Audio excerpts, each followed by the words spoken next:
ఇచ్చి ఎన్నికలు జరుపుతామనేటువంటి ఒక హామీ. బట్ ఆ 42% రిజర్వేషన్ల సాధనకు కాంగ్రెస్ పార్టీ చేసినటువంటి ప్రయత్నము అటు బిల్లు ఆమోదింపజేసి శాసనసభలోను శాసన మండలిలోను రాష్ట్రపతికి పంపారు. ఆ ప్రయత్నము అలానే ఉండిపోయింది, దానిపైన నిర్ణయం రాలేదు. తర్వాత 2018 తెలంగాణ పంచాయతీరాజ్ చట్టంలో ఉన్నటువంటి 285 క్లాజ్ ఏకి సవరణ చేసి 50% క్యాప్ ను తొలగించే ప్రయత్నం చేసి ఆర్డినెన్స్ తెచ్చే ప్రయత్నం చేశారు. అది కూడా దాదాపు వైఫల్యం చెందినట్టుగానే మనకు కనపడుతుంది. దెన్ నెక్స్ట్ వాట్ అనేటటువంటి ప్రశ్నలో కాంగ్రెస్ పార్టీ 42% రిజర్వేషన్లు సాధించడానికి ఒక కార్యాచరణ ప్రకటించినట్లుగా మనకు కనపడుతుంది. శ్రీకాంత్ 5, 6, 7 తేదీల్లో వాళ్ళు ఒక కార్యాచరణ ప్రకటించారు. 5వ తేదీ నాడు పార్లమెంట్ లో అంటే లోక్సభలో వాయిదా తీర్మానాన్ని ఇచ్చే అంశం పరిశీలనలో ఉంది. 6వ తారీఖు నాడు జంతర్ మంతర్ దగ్గర స్వయంగా ముఖ్యమంత్రితో పాటు మంత్రులు, ఎమ్మెల్యేలు, బీసీ సంఘాలతోటి ఒక ధర్నా. తర్వాత 7వ తారీఖు నాడు రాష్ట్రపతిని కలిసేటటువంటి ఒక ప్రతిపాదన. తర్వాత 4, 5, 6 తారీఖులలో 72 గంటల దీక్షకి కె కవిత గారు పిలుపునిచ్చినటువంటి సంఘటన చూసాం.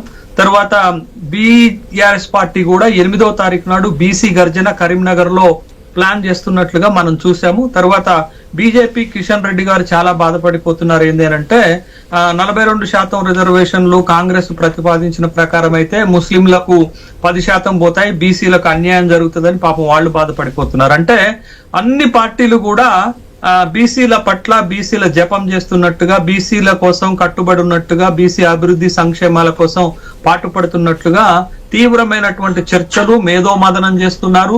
రిజర్వేషన్ల సాధన కోసం ఇక నడుం బిగించి కొంగు నడుముకు జుట్టి పోరాడేటటువంటి కార్యక్రమాలు ప్రకటించినందుకు సంతోషము. ఇక్కడ అందరూ కూడా నవరస నటన సార్వభౌములే. ఎందుకంటే వీళ్ళందరి చరిత్ర, ఈ పార్టీల చరిత్ర చూస్తే గత చరిత్ర ఎంతో ఘనకీర్తిని కలిగినటువంటిది వీళ్ళందరిది. ఏదో ఒక దగ్గర ఎక్కడో ఒక దగ్గర బీసీలకు నష్టం చేసిన వాళ్లే, బీసీలకు అన్యాయం చేస్తే చూస్తున్నటువంటి వాళ్లే.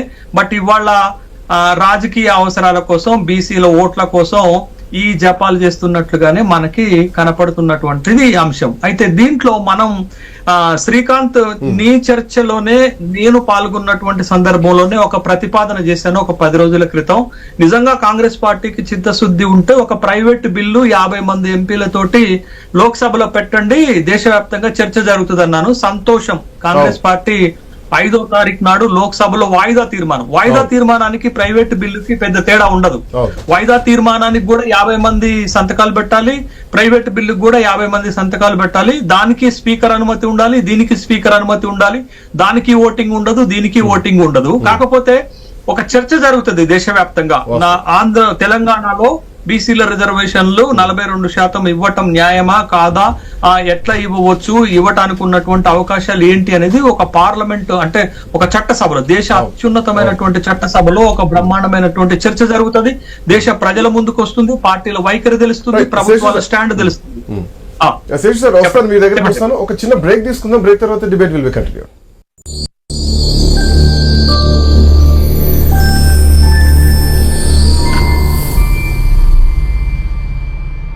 ఈ తరుగు కన్నా ఎక్కువ ఇస్తే మీరు కష్టపడి సంపాదించిన డబ్బు వృధా చేసినట్టే.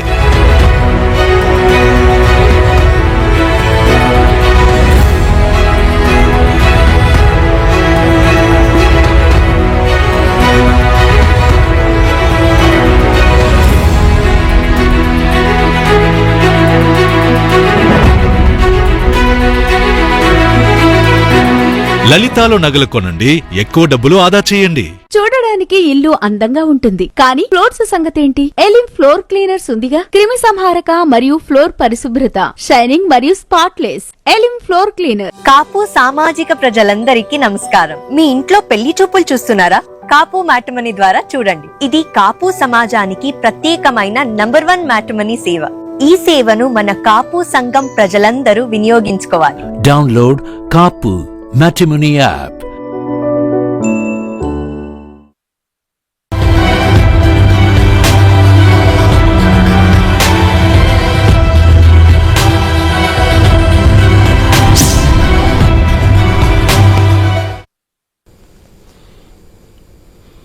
Welcome back to prime time debate. BC రిజర్వేషన్లకు అడ్డుపడుతున్నది ఎవరు? రాజకీయ నాయకులు అడ్డుపడుతున్నారా? కోర్టులు అడ్డుపడుతున్నాయా? లేదంటే ఒక వర్గానికి చెందినటువంటి సామాజిక వర్గ నాయకులు అడ్డుపడుతున్నారా అనేది ప్రధానంగా ఒక చర్చ ఇప్పుడు తెలంగాణ రాష్ట్ర వ్యాప్తంగా నడుస్తోంది. సో పార్లమెంట్లో వాయిదా తీర్మానాన్ని కూడా కాంగ్రెస్ పార్టీ తీసుకొస్తామని. ఎస్, తీసుకురావడంలో తప్పేం లేదు, తీసుకురావాలి. దేశం మొత్తం కూడా ఒక చర్చ జరిగింది. అయితే ఇప్పుడు జరుగుతున్నటువంటి ఒక వాడివేడి చర్చల నేపథ్యంలో ఎంతవరకు దీన్ని తీసుకుంటారన్నటువంటి ఇంకో చర్చ కూడా ఉంది. కంబోజ్ వెంకటేశ్వర్లు గారు కూడా మనతో పాటు జాయిన్ అయ్యారు. బిఫోర్ దట్, కార్తిక్ గారు, ఇందాక శేషు సార్ చెప్పినటువంటి అంశానికి కొనసాగింపుగానే రాజకీయ నాయకులంతా నవరస నట కిరీటులు. సో ఎవరి నాటకం వాళ్ళు ఆడుతున్నారు కనిపిస్తోంది. 1994లో 34% ఉన్నటువంటి రిజర్వేషన్లు 23కు తగ్గినాయి. ఆ తర్వాత తెలంగాణ 2023లో కాంగ్రెస్ పార్టీ ఒక చారిత్రాత్మకమైనటువంటి నిర్ణయం తీసుకుంది. ఖచ్చితంగా 42% రిజర్వేషన్ల కోసం కులగణన చేస్తామన్నారు, చేయడం జరిగింది. ఆర్డినెన్స్ కూడా తీసుకొచ్చారు. శాసనసభ ఆమోదం తెలిపింది, కేబినెట్ ఆమోదం తెలిపింది. అది గవర్నర్ దగ్గరికి వెళ్ళింది. గవర్నర్ దగ్గర నుంచి కేంద్రానికి ఇప్పుడు పోయింది. సో రేపు పొద్దున జరగబోయేది ఇంకా నెక్స్ట్ ఫేజ్ ఉంది. సో ఒక ఉద్యమం తీవ్రతరం కాబోతోందా? ఇప్పటికిప్పుడు కాంగ్రెస్ పార్టీ దగ్గరటువంటి అస్త్రాలు ఏమిటి? అండ్ ఈ బిల్లు, ఈ అంశం ఒడ్డుకు చేరుతుందా అన్నది ఒక ప్రశ్న. కార్తిక్ గారు, ముందుగా మీకు అభినందనలు అన్న. ఒక సబ్జెక్టివ్ చర్చ పెట్టారు, అందుకనే అడిగి మరి మీ ఛానల్ ఇప్పుడు నేను జాయిన్ అయ్యాను. నిజానికి ఒక మంచి డిస్కషన్. అన్ని రాజకీయ పార్టీలు ప్రజల్ని మోసం చేయడానికి సిద్ధమైనటువంటి సమయంలో ప్రజల్ని చైతన్యవంతం చేయాల్సిన బాధ్యత మనలాంటి జర్నలిస్టుల మీద మాత్రమే ఉంటుంది. వాస్తవానికి బీసీల జనాభా పెరుగుతూ వస్తుంది, కానీ బీసీల రిజర్వేషన్లు తగ్గుతూ వస్తున్నాయి. ఒక దురదృష్టకరం. బీసీ జనాభానేమో పెరుగుతూ పోతుంది, కానీ బీసీ రిజర్వేషన్ ఏమో తగ్గుతూ వస్తున్నాయి. అసలు ఆశ్చర్యం ఏంటంటే, ఇప్పుడు కాంగ్రెస్ ప్రభుత్వం కామారెడ్డి డిక్లరేషన్ పెట్టింది. ఆ డిక్లరేషన్ ప్రకారం విద్యా వైద్యంలో 42%, అలానే స్థానిక ఎన్నికల్లో 42% అని చెప్పేసి అసెంబ్లీలో 2 బిల్లులు ప్రవేశపెట్టి రాష్ట్రపతికి పంపించింది. రాష్ట్రపతికి పంపించి కొన్ని నెలలు అవుతుంది. ఈ నెలల్లో రాష్ట్రపతి నుంచి ఆ బిల్లులు ఆమోదింప చేసుకోవటం కోసం ఇప్పుడు ఈ ప్రభుత్వం చేసిన ప్రయత్నం ఎంత? ఇప్పటి వరకు రాష్ట్రపతిని కలిసే ప్రయత్నం ముఖ్యమంత్రులు చేశారా? మంత్రులు చేశారా? అఖిల పక్షాన్ని తీసుకెళ్లారా? ఇప్పటి వరకు ఒక్కసారన్నా ఎందుకు కాంగ్రెస్ పార్టీ ప్రభుత్వం ఇప్పటి వరకు ఆ పని చేయలేదు? ఇప్పుడు ఆర్డినెన్స్ అనేది ఎందుకు వచ్చింది? మనం అసెంబ్లీ పంపించిన బిల్లులు ఆమోదం పొందలేదు కాబట్టి ఆర్డినెన్స్ అనేది తీసుకొస్తున్నాం. కానీ ఆ బిల్లులే ఆమోదం చేపించుకుని ఉండగలిగితే, కానీ ఆ ప్రయత్నం చేయలేదు కదా. సరే, ఆర్డినెన్స్ క్యాబినెట్ ఒక ఆర్డినెన్స్ తీసుకొచ్చింది. ఆ 6 నెలల వరకు ఆర్డినెన్స్ అవకాశం ఉంటది. దాన్ని గవర్నర్ గారు దాన్ని గవర్నర్ గారు ఆమోదించాలి. గవర్నర్ గారు కేంద్ర హోంశాఖ మంత్రి గారికి పంపించారు. కేంద్ర హోంశాఖ మంత్రి అంటే వాళ్ళ న్యాయ సమస్య పంపించారు. కేంద్రం చాలా క్లియర్ గా చెప్తుంది, దీంట్లో బీసీ జనాభాలో ముస్లిం జనాభా యాడింగ్ అయ్యి ఉన్నారు, కాబట్టి మేము ఈ రిజర్వేషన్ ఇవ్వను, మీరు రిజర్వేషన్ ఇస్తే కొంత భాగం ముస్లింస్ కూడా ఇస్తారు అని చెప్పేసి ఆ బీజేపీ కొర్ర పెడతా ఉంది. నిజానికి కాంగ్రెస్ పార్టీ చెప్తా ఉంది, మీరు గుజరాత్ లో బీసీకి ఇస్తున్న రిజర్వేషన్లు, మధ్యప్రదేశ్ లో బీసీకి ఇస్తున్న రిజర్వేషన్లు ముస్లింలు ఉన్నారు కదా, అక్కడిస్తే తప్పులేంది, ఇక్కడిస్తే తప్పేంటి అనేటువంటి పాయింట్ రావడుతుంది. కానీ ఆ పాయింట్ ని ఎక్కడ చర్చ పెట్టాలి? ఆ పాయింట్ ని దేశవ్యాప్త చర్చగా నువ్వు మార్చింది ఎక్కడ అసలు? అంటే నీకు చిత్తుందా? నేను అడుగుతున్నా. ఇవాళ ఈ బీజేపీ రాష్ట్ర అధ్యక్షుడు ఎవరండి? మునరరాజ్ కిషన్ రెడ్డి, రామచంద్రరావు గారు. తర్వాత ఇవాళ తెలంగాణ రాష్ట్ర ముఖ్యమంత్రి ఎవరండి? రేవంత్ రెడ్డి. బీసీకి ఇవ్వడానికి వచ్చిన అభ్యంతరం ఏంటి? బీఆర్ఎస్ పార్టీ అధ్యక్షుడు ఎవరు? వర్కింగ్ ప్రెసిడెంట్ ఎవరు? ఏ కాస్ట్కి సంబంధించిన వాళ్ళు? ఏ రాజకీయ పార్టీ బీసీలకు ప్రయారిటీ ఇస్తుంది చెప్పండి? ఇప్పుడు మొన్న ఎమ్మెల్యేల సంఖ్య సరే, లోకల్ బాడీలు వదిలేయండి, పార్టీల పరంగా అసెంబ్లీ ఎన్నికల్లో జనరల్ సీట్ లో బీసీలకు ఇచ్చిన స్థానాలు ఎన్ని నేను అడుగుతున్నా. పార్లమెంట్ ఎన్నికల్లో బీసీలకి ఆయా రాజకీయ పార్టీలు ఇచ్చినటువంటి స్థానాలు ఎన్ని? ఇప్పుడు కాంగ్రెస్ పార్టీ తరఫున తెలంగాణ రాష్ట్రంలో ఒక్క బీసీ ఎంపీ ఉన్నాడు. అది కూడా ఆ బీసీ సామాజిక వర్గం కూడా లింగాయత్ ఈ మధ్య కాలంలో జాయిన్ అయింది. వీళ్ళు బీసీల పట్ల చిత్తశుద్ధి ఉన్న వాళ్ళ, సామాజిక అంశాల పట్ల చిత్తశుద్ధి ఉన్న వాళ్ళ, జనం కోసం పనిచేసే వాళ్ళ, లోకల్ బాడీ ఎన్నికలు దగ్గరకు వచ్చినప్పుడు ఇక తప్పదు, ఇప్పుడు మళ్ళా బీసీ ఓట్లు కావాలి కాబట్టి ఈ పాయింట్ లేవనెత్తుతున్నాయి. కానీ పార్టీలు ఇంతకాలం ఏం చేస్తారు? కార్తిక్ గారు, నా ప్రశ్నలో చివరి మాట ఒకటి, ఇది ఒడ్డుకు చేరుతుందా ఈ 2 నెలల లోపు అన్నది పాయింట్. ఒకవేళ చేరే అవకాశాలు మాత్రం కనిపిస్తలేవు చూస్తుంటే. బట్ పార్టీ పరంగా ఎట్లాంటి నిర్ణయాలు తీసుకోవాలి కాంగ్రెస్ పార్టీ? ఇందాక మీరు ఒక మంచి పాయింట్ లేవనెత్తారు. అఖిల పక్షాన్ని తీసుకొని వెళ్తారా లేదంటే బీసీ సంఘాలను తీసుకొని వెళ్తారా అన్నది పాయింట్. అఖిల పక్షాలను కూడా కూడగట్టుకొని పోతే ఖచ్చితంగా రాజకీయ పరంగా ఒక అంటే ఒక కమాండింగ్ వస్తుంది. రాజకీయ పరంగా రాష్ట్రం మొత్తం ఒకే లైన్ లో ఉన్న అంశం రాష్ట్రపతికి తెలుస్తుంది, పార్లమెంట్కి తెలుస్తుంది, కేంద్రానికి తెలుస్తుంది. అదేనండి, ఫస్ట్ అఖిల పక్షం తీసుకెళ్ళాలి, తర్వాత అఖిల సంఘాలు తీసుకెళ్ళాలి. కానీ ఆ ప్రయత్నం ఇప్పటి వరకు చేయలేదు. ఇప్పుడు లోకల్ బాడీ ఎన్నికలు వచ్చాయి కాబట్టి ఇప్పుడు ఉన్న పలాన మేము బీసీ సంఘాలతో కలిసి దీనిలో ఉద్యమం చేస్తామంటారు. కాంగ్రెస్ పార్టీ ఉద్యమం చేస్తే అది బీజేపీ అగ్రీ చేసిందా లేదా అనేటువంటిది ఒక ప్రత్యేకమైన చర్చ. అయితే మీరు అన్నారు ఇందాక ఈ 2 నెలల్లో ఒడ్డెక్కిందంటే ఒడ్డెక్కడానికి అవకాశాలు కనపడటం లేదు. మన కళ్ళ ముందు అవకాశాలన్నీ క్లోజ్ కనపడుతున్నాయి తప్ప డోర్లు తెరిచినట్టు కనపడటం లేదు. అదే నిజానికి లోకల్ బాడీ ఎన్నికలు చాలా దగ్గరలో ఉన్నాయి. ఇమీడియట్ గా పెట్టాలి, ఇప్పటికే పెట్టి తీరాలి. కానీ ఇంకా లేట్ అవుతోంది, ఎందుకంటే రిజర్వేషన్ దాల్చెత్తది కాబట్టి. కోర్టు గడువు ఇచ్చి ఆ గడువు కూడా అయిపోతుంది, అయిపోయింది ఓ రకంగా. మళ్ళీ గడువు ప్రభుత్వం రిజర్వేషన్ షెడ్యూల్ చేయాలి అన్న గడువు అయిపోయింది, కేటాయించాలి రిజర్వేషన్ అన్న గడువు అయిపోయింది. ఇప్పుడు ఇంకా గడువు కావాలని అడుగుతుంది. ఎందుకు అడుగుతుంది? బీసీ రిజర్వేషన్ తేలదు కాబట్టి. ఖచ్చితంగా ఇప్పటికిప్పుడు ఈ బీసీ రిజర్వేషన్ లో అంశం తేలే పరిస్థితి కనపట్టలేదు. కానీ నేను ఇంత చిత్సుతుంటే కాంగ్రెస్ పార్టీ పార్లమెంటు సమావేశాలు స్టార్ట్ అయిన తొలి రోజే ఇదే ఎజెండాగా పెట్టవచ్చు కదా, ఎందుకు పెట్టలేదు? పెహల్గామ్ ఎజెండాని పోరాడి పెట్టించుకుంది కదా కాంగ్రెస్. బీజేపీకి ఇష్టం లేకపోయినా సరే పోరాడి పెట్టించుకుంది కదా. అలానే బీసీ అంశాన్ని కూడా, ఎందుకంటే ఈ దేశంలో సామాజిక తరగతుల అభివృద్ధి అనేది చాలా ఇంపార్టెంట్ విషయం. కాబట్టి అంతకన్నా ఇంపార్టెంట్ విషయం ఉంది. ఈ దేశంలో మెజార్టీ సామాజిక వర్గం అయినటువంటి బడుగు బలహీన వర్గానికి సంబంధించిన రిజర్వేషన్లు అందులో తెలంగాణ రాష్ట్రంలో 9th షెడ్యూల్ లో పెట్టించాలని ఆలోచన కాంగ్రెస్ పార్టీకి ఉంటే తొలి రోజే పార్లమెంట్ సమావేశంలో దీన్ని చర్చ పెట్టాలని గొడవ చేయాలి కదా, వాయిదా తీర్మానం ఇవ్వాలి కదా. అది నేను అడిగే పాయింట్ అండి. వస్తాం మీ దగ్గరకు వస్తా. తాడూరు శ్రీనివాస్ గారు కూడా జాయిన్ అయ్యారు, బీజేపీ నాయకులు. బిఫోర్ దట్ కమోజ్ వెంకటేశ్వర్లు గారు, good evening. Good evening. Good evening. So BC reservation కు తెలంగాణలో ఉన్నటువంటి అడ్డంకులు ఏంటి? తమిళనాడుతో పోలుస్తున్నారు, 9th షెడ్యూల్లో పెట్టాలి అంటే తమిళనాడుతో తెలంగాణను ఎట్లా పోల్చాలి, ఏ లెక్కన పోల్చాలి? గతంలో కూడా కొన్ని ఎర్రర్స్ ఉన్నాయి, ఆల్మోస్ట్ 32 తప్పిదాలు ఉన్నాయి ఈ నివేదికలు అంటూ నా చర్చా కార్యక్రమంలోనే గతంలో శేషు సార్ ఒక సందర్భంలో చెప్పారు. బట్ తమిళనాడుతో ఎట్లా పోలుస్తున్నారు? తమిళనాడుకు తెలంగాణకు కొట్లాట పరంగా ఓకే, తమిళనాడు తరహాలో మేము కూడా కొట్లాడతాం. అప్పుడు జయలలిత ఎట్లా అయితే పివి నరసింహారావు మీద కొట్లాడి అక్కడే ఉండి అక్కడ గరావు చేసి నేను తీసుకొచ్చుకున్న 9th షెడ్యూల్లో జాయిన్ చేశాం అన్న ఆ సెంటిమెంట్, ఆ ఎమోషన్ అప్పుడు వేరు. అక్కడ పెరియార్ ఉద్యమే నడిచింది. సో అక్కడ మొత్తం గ్రౌండ్ నుంచి అదే ఉద్యమం ఉంది.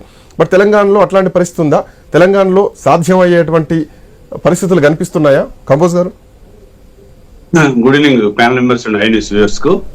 ఇప్పుడు మీరు అడిగిన అంశం ఏంటంటే తెలంగాణలో కాంగ్రెస్ పార్టీ ఇచ్చిన హామీలు నెరవేరుస్తాయా, తమిళనాడు తరహాలో 42% రిజర్వేషన్ వస్తుందా రాదా, ఈ 3 నెలలు ఏం జరుగుతుంది, 60 రోజులలో ఏం జరుగుతుంది, అసలు ఎందుకు తమిళనాడుకు తెలంగాణకు డిఫరెన్స్ ఏందనేది ఒక అంశం చెప్తా మీకు. ఆల్రెడీ ఐ న్యూస్ దాదాపుగా ఈ చర్చా వేదికలు చాలా పెట్టి ప్రజలకు మంచి మెసేజ్ ఇవ్వగలుగుతుంది. ఇవాళ దేశంలో 11 సంవత్సరాలుగా మోడీ గారు ఉన్నారు, 60-70 సంవత్సరాలుగా కాంగ్రెస్ పార్టీ ఉన్నది. ఆ రోజున్నటువంటి ఇందిరా సహాని కేసు అయిపోయిన తర్వాతనే తమిళనాడులో అందరూ ఇలా ఏఐడిఎంకే గాని డిఎంకే గాని చిన్న చితక పార్టీలు కలిసి భారతదేశంలో ఉన్న గవర్నమెంట్ మెడల్ వంచి 9th షెడ్యూల్లో చేర్చి ఆర్డినెన్స్ తీసుకొచ్చి పార్లమెంట్ లో బిల్ అయిన తర్వాత రీబిల్ చేశారు, ఆర్డినెన్స్ తీసుకొచ్చారు, రీచట్టం చేశారు. అంటే ఏ గవర్నమెంట్ వచ్చినా కూడా దాన్ని డిలీట్ చేయడానికి, దాన్ని తీసేయడానికి లేకుండా మళ్ళీ చట్టం చేసుకున్నారు. కానీ ఇవాళ కాంగ్రెస్ గవర్నమెంట్ ఏం చేస్తున్నదంటే కామారెడ్డి డిక్లరేషన్ పేరు మీద రేవంత్ రెడ్డి కాంగ్రెస్ పార్టీ మెడకు ఉచ్చు బిగించుకున్నారు. ఎట్లా బిగించుకున్నారంటే మీరిస్తున్నటువంటి 1,00,000 కోట్లు 5 సంవత్సరాల 20,000 కోట్లలో ఒక 10,000 కోట్లే బడ్జెట్ లో పెట్టారు. రెండో అంశం ఏంటంటే అసెంబ్లీలో కౌన్సిల్లో బిల్లు పెట్టి గవర్నర్ కు పంపించి గవర్నర్ నుంచి రాష్ట్రపతికి పంపిన తర్వాత ఆర్డినెన్స్ తీసుకొచ్చారు.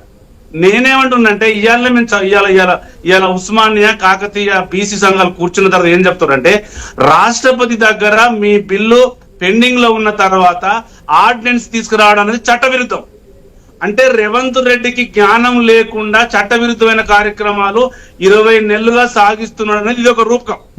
ఎట్లా చేస్తుండంటే ఇప్పుడు రాష్ట్రపతి దగ్గర బిల్లు ఉన్నప్పుడు మీరు కేంద్ర ప్రభుత్వం దగ్గరికి ఇక్కడ ఉన్న పార్టీలను ఎందుకు తీసుకెళ్లలేదు?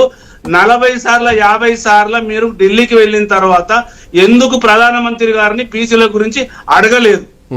సరే, మోడీ గారు కేడీ అయిపోయారు, ఎందుకంటే 11 సంవత్సరాలుగా బీసీలకు ఇస్తున్న వాటా ఇవ్వకుండా ఈడబ్ల్యూఎస్ చట్టం తీసుకొచ్చి మా బీసీల పొట్టగొట్టి ఇలా బీసీ మంత్రిత్వ శాఖను లేచిండు మోడీ గారు. అంటే కాంబోజ్ గారు ఈడబ్ల్యూఎస్ ప్రస్తావన వచ్చింది కాబట్టి ఎక్కడ కమిషన్లు చెప్పలేదు, ఎక్కడ కొట్లాటలు జరగలేదు, ఎక్కడ యుద్ధం జరగలేదు అనుకున్నట్టుగానే అక్కడ కూడా పొలిటికల్ విల్నెస్సే, మళ్ళా అక్కడ రాజకీయ చిత్తశుద్ధి ఆ విషయంలో కనిపించింది, అది అయిపోయింది. బట్ ఇది బీసీల విషయంలో ఎందుకు లేదన్నది ఈ రోజు ఈ తెలంగాణ మొత్తం కూడా మాట్లాడుతున్నటువంటి పాయింట్. అయితే బీజేపీకి కాంగ్రెస్ కు బీసీల మీద ఎట్లాంటి ఉద్దేశం లేదు. వాళ్ళకు న్యాయం చేయాలి, సామాజిక న్యాయం పాటించాలి. విభిన్న కులాలు 139 కులాల ఆ 3 కులాలే ముందుంటేనే మిగతా సామాజిక వర్గాలకు, సంచార జాతులకు, ఉత్పత్తి జాతులకు, ఉప కులాలకు న్యాయం చేయాలనేది బీజేపీకి కానీ కాంగ్రెస్ కానీ లేవు. ఉంటే వాళ్ళు అసెంబ్లీలో చర్చ పెట్టి ఏ షెడ్యూల్లో రిమార్క్స్ రాసుకొని ఏ క్యాస్ట్లు ఇప్పటి వరకు పేరు పొందినాయి, ఏ క్యాస్ట్లు రిజర్వేషన్లకు అమలు జరిగినాయి, ఏ క్యాస్ట్లు ఇంకా అసలు బీసీబీలో లేకుండా కొన్ని ఉపకులాలు ఉన్నాయి, జాతులు ఉన్నాయి, వాటికి న్యాయం చేద్దాము. ఒక చర్చ పెట్టి అన్ని ఎంఐఎంది, బీజేపీది, బీఆర్ఎస్ పార్టీ సలహాలు తీసుకొని చట్టం చేసి కొన్ని మంచిగా చేసి పంపిద్దామంటే అక్కడ చర్చ పెట్టలేదు. చర్చ పెట్టకుండా ఉన్నట్టు ఉండి 42% ఇస్తామని పంపించారు. 42% బీసీల కంటే ఏ ప్రాతిపాదిక మీద మీరు న్యాయం బీసీలకు చేస్తారు అనేది క్లారిటీ లేదు. ఇవాళ జంతర్ మంతర్ దగ్గర మీరు మోకాళ్ళ మీద దేకినా, రేవంత్ రెడ్డి గారు వాళ్ళ మంత్రులు గోడలు గీకినా ఈ బీసీ చట్టం అనేది అమలు కాదు. కావాలి అంటే ఏం చేయాలి? న్యాయంగా పార్లమెంట్ లో మీరు మోడీ గారు కాళ్ళు మొక్కుతారా లేదా గోడలు గీకుతారా, మోడీ గారితో మాట్లాడండి. తమిళనాడు తరహాలో మేము అక్కడ ఇస్తానని చెప్పినాం, కామారెడ్డి డిక్లరేషన్ లో మేము చెప్పినాం. దయచేసి మీరు బిల్లు పెట్టండి, ఒక ప్రైవేట్ బిల్లు పెట్టి అందరం ఎంపీలో నిలబడదాం. కనీసం మీరు చేయండి అని రాష్ట్రపతి దగ్గరికి పోవాలి, ప్రధానమంత్రి దగ్గరికి పోవాలి. భారతదేశంలో 140 కోట్ల 100 కోట్ల పైచిలకు బీసీలో ఉంటే ఒక మంత్రిత్వ శాఖ లేదండి భారతదేశంలో. బీసీలకు సబ్ ప్లాన్ లేదండి భారతదేశంలో. బీసీలకు సపరేట్ ఒక బడ్జెట్ లో కనీసం ఒక 10,000 కోట్లు కేంద్ర ప్రభుత్వం ఇవ్వట్లేదండి. ఇంత అన్యాయం చేస్తున్న బీజేపీ ఇలా కామారెడ్డి డిక్లరేషన్ మీద కాంగ్రెస్ ఆడుతున్న నాటకాలు ప్రజలు గ్రహించారు. మొన్న మనం ఇది మాట్లాడుకున్నాం. గౌరవ రాజ్యసభ సభ్యులు ఆర్ కృష్ణ గారు ఏం చెప్పారంటే, మేము పెట్టడానికి రెడీగా ఉన్నాం, కొట్లాడడానికి రెడీగా ఉన్నాం, పెట్టమని కాంగ్రెస్ వాళ్ళకు చిత్తశుద్ధి లేదు. ప్రజలు విడిపోతారు. ఇవాళ ఒక ఓసీలు ఒకవైపు, బీసీలు ఒకవైపు విడిపోతే న్యాయం ఏందో తెలిసిపోతుంది, అసలు వస్తున్న చట్టం రాదని తేలిపోతుంది. కానీ ఇప్పుడు రేవంత్ రెడ్డి గారు ఏం చేసిండంటే, మొత్తం మసిమూసి మారడుగాయలమ్మి బీసీలను, కాంగ్రెస్ బీసీలు అందరినీ అంత మాయ చేసి ఇవాళ ఢిల్లీలో నాటకాలు ఆడుతారు తప్ప ఈ 20 నెలల్లో చేసింది ఏంటంటే నాకు అర్థం కాదు. ఏమన్నా చేసిర్రా? కనీసం ఒక బీసీకి మినిస్టర్ ఇస్తే ఆ మినిస్టర్ కూడా ఒక పోర్ట్ఫోలియో మంచిది కూడా ఇవ్వలేని దౌర్భాగ్యం ఉన్నది. అలా మీ కాంగ్రెస్ పార్టీ చెప్పినటువంటి కామారెడ్డి డిక్లరేషన్ లో శుద్ధ అబద్ధాలు, మీరు పార్లమెంట్ అసెంబ్లీలో పెట్టినటువంటి చట్టం శుద్ధ తప్పులు. వీటితో పాటు సవరేమని చెప్పింది. వీటితో పాటు కామారెడ్డి డిక్లరేషన్ లో బీసీలకు 42% రిజర్వేషన్లతో పాటు కాంట్రాక్ట్స్ లో కూడా 42% ఇస్తా అన్నారు. ఆ అంశం పైన కూడా మళ్ళీ ఒకసారి ప్రత్యేకమైనటువంటి చర్చ పెట్టాలి. బట్ కార్తిక్ గారు బీసీ సంఘాలను తీసుకొని వెళ్ళి ఢిల్లీలో జంతర్ మంతర్ దగ్గర దీక్ష చేస్తాం, ప్రధాని మోడీని కలుస్తాం, రాష్ట్రపతిని కలుస్తాం, పార్లమెంట్ లో మేము ప్రైవేట్ బిల్లు తీసుకొస్తామన్న మాట ఇంకా రావాల్సినటువంటి అవసరం ఉంది. ఆ విషయంలో ప్రైవేట్ బిల్లు తీసుకురావడానికి సరిపడా ఎంపీల సంఖ్య కూడా మీ దగ్గర ఉంది, ఆమోదించుకునేటువంటి అది ఉంది, ఆ కెపాసిటీ ఉంది. రాహుల్ గాంధీకి, రేవంత్ రెడ్డికి చిత్తశుద్ధి ఉంటే వాయిదా తీర్మానం పెట్టడం సంతోషించే విషయమే. ప్రైవేట్ బిల్లు కూడా తీసుకొస్తారా ఈ విషయంలో, కేంద్రం మీద ఒత్తిడి తీసుకొచ్చేటువంటి టైంలో అన్నది ఒక అంశం. కామారెడ్డి డిక్లరేషన్ మాట వేరు, కానీ రాజకీయ పరంగా ఏకీకృతం చేసుకొని అందరూ పోట్లేదు. తమిళనాడును ఎక్కడ వాయిస్ అది తమిళనాడును మీరు ఎగ్జాంపుల్ తీసుకుంటున్నారు కానీ, సో తమిళనాడులో ఫాలో అయినటువంటి విధానం తెలంగాణలో ఫాలో అవ్వట్లేదు. నాకు తెలిసి ఒక 4-5 సార్లు జయలలిత ఆ రోజు అఖిలపక్షాన్ని తీసుకునే ఢిల్లీకి వెళ్ళింది. బట్ అట్లాంటి వాతావరణం తెలంగాణలో సృష్టిస్తలేరు, తెలంగాణలో రావట్లేదు. సో ఎంత పొలిటికల్ డ్రామా జరుగుతోంది కాంగ్రెస్ పార్టీ చేస్తోంది అన్నది విమర్శ. సార్ అయితే గుడ్ ఈవినింగ్ సార్. అయితే ఈరోజు బీసీల కోసం మాట్లాడుతున్నప్పుడు ముందు శేషు సార్ బీసీల కోసం అందరూ కొట్లాడుతున్నట్టే కలిసికట్టుగా కొట్లాడుతున్నట్టే అందరూ కూడా నవరస నట సార్వభౌములుగానే బాగా చేస్తున్నారు అని ఒక మాట అన్నారు. అయితే కనీసం అన్ని పార్టీలు ఈరోజు బీజేపీ జపం వల్లించడానికి కారణం కాంగ్రెస్ పార్టీ కాదా? ఈరోజు ప్రతి పార్టీ మేము బీసీ సభ చేస్తామన్నా, గర్జన చేస్తామన్నా, అది చేస్తాం ఇది చేస్తాం, బీసీ అన్ని పార్టీల నోట్ల బీసీ జపం చేపిస్తుంది కాంగ్రెస్ పార్టీ కారణం కాదా? లోక్సభలో వాయిదా తీర్మానం ఇస్తుందా కాంగ్రెస్ పార్టీ? ఇవ్వాలి కాంగ్రెస్ పార్టీ, చిత్తశుద్ధి ఉంటే చేయాలి కాంగ్రెస్ పార్టీ అని నేనే 10 రోజుల క్రితం ఈ మాట అన్నానని చేస్తారు. ఈ మాట అన్నారు. సరే, వారు సూచనగా చెప్పిన, సవాల్గా చెప్పిన, ప్రశ్నగా చెప్పిన, ఏది చెప్పినా సరే వారు మాట్లాడినటువంటి విషయాన్నే వారు ఏ విషయం అయితే సభలో పెట్టాలని వారు ఏమంటారు ఒక సజెషన్ ఇచ్చారో ఆ సూచన కాంగ్రెస్ పార్టీ తీసుకుందామని పాజిటివ్ గానే తీసుకుందాము. శేషు సార్ గారు ఐన్యూస్ లో మాట్లాడిన వార్త ఈ వార్త ముఖ్యమంత్రి దాకా వెళ్ళిందని అనుకుందాం, పాజిటివ్ గా తీసుకుందాము. ఈ విషయాన్ని రాహుల్ గాంధీ గారి దగ్గరికి వెళ్ళింది అనుకుందాము. దానివల్లనే ఈరోజు పార్లమెంట్ లో చర్చకు వచ్చింది. అంటే ఇది ఐన్యూస్ లో పెట్టిన చర్చకు ఘనతలే కదా. కాబట్టి వీళ్ళు ఏమంటున్నారు, మేమేదో ముస్లింలు ఉన్నారు కాబట్టి ఈ చర్చ ఈ రిజర్వేషన్ ఇయ్యము అని అంటున్నారు. ఎవరు సార్ ముస్లింలు? ముస్లింలు వాళ్ళు ఎవరు? దూదేకులోళ్ళు, అత్తరోళ్ళు, ఇట్లా చిన్న వర్గాలు ఉంటారు సార్. వాళ్ళు ఎంత లెస్ దెన్ 1% ఉంటారు. వాళ్ళని చూపించి వీళ్ళు ఈరోజు బీసీల మొత్తానికే మేము అన్యాయం చేస్తామని ఈరోజు బీజేపీ వాళ్ళు ఒక తెరలేపుతున్నారు. అయితే వీళ్ళందరూ ఏమంటున్నారు, గతంలో కూడా నేను ఇదే విషయాన్ని చెప్పిన, అఖిల పక్షాన్ని తీసుకెళ్లారా, కాంగ్రెస్ పార్టీ ప్రయత్నం చేసిందా, కాంగ్రెస్ పార్టీ ఏమీ చేయలేదంటారు. సార్, నేను గతంలో కూడా చెప్పిన, ఇది మార్చి 18 నాడే ముఖ్యమంత్రి గారు ఇక్కడ ఉన్నటువంటి ఎంపీల సహకారంతో, అట్లాగే ఇక్కడ ఉన్నటువంటి కేంద్ర మంత్రుల సహకారంతో ప్రధానమంత్రి యొక్క అపాయింట్మెంట్ కావాలి అని మార్చి 18, 2025 నుంచి కూడా ప్రయత్నాలు చేస్తుంటే బీజేపీ పార్టీ కాంగ్రెస్ పార్టీ చేస్తున్నటువంటి ప్రయత్నాలను ఎక్కడ కూడా వారు తీసుకోవడం లేదు. కాబట్టి మా దగ్గర ప్రయత్న లోపం లేదు. ప్రయత్న లోపం లేదు. ప్రధానమంత్రికి వెళ్ళడానికి మీరు అపాయింట్మెంట్ తీసుకున్నట్టు ఏమైనా లెటర్ ఉందా?